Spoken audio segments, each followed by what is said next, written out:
पहले की बात है। एक ढोलकपुर नाम का गांव था। उस गांव में हरिया नाम का किसान रहता था। हरिया के परिवार में उसकी एक पत्नी और उसकी एक लड़की रहती थी।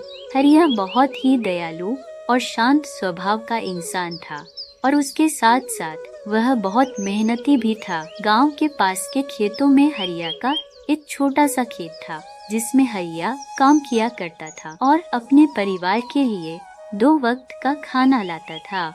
उसके मेहनत को देखकर गांव वाले उसकी बातें किया करते थे। हरिया जैसा मेहनती इंसान इस गांव में कोई नहीं है। ऐसे ही कुछ दिन बीत जाते हैं और गांव में बारिश की वजह से पानी की कमी हो जाती है।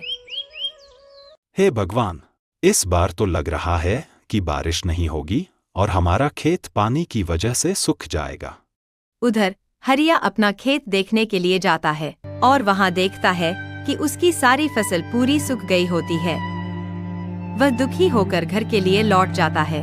गांव वाले भी दुखी होते हैं और आपस में बात कर रहे होते हैं।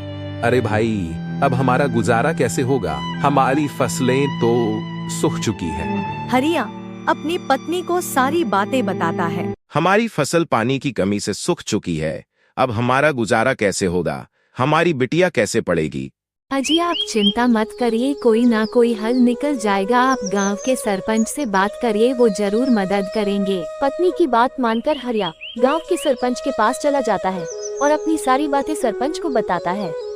अरे हरिया भाई, ये बहुत बुरा हुआ तुम्हारे साथ। तुम गांव के अच्छे नागरिक हो, इसीलिए मैं तुम्हें अपने दोस्त का नंबर देता हूँ। वह शहर में रहता है, वह तुम्हारी मदद जरूर करेगा।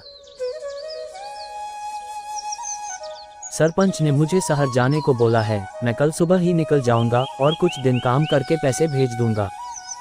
सुबह होते ही हरिया शहर के लिए निकल जाता है और शहर पहुंच जाता है।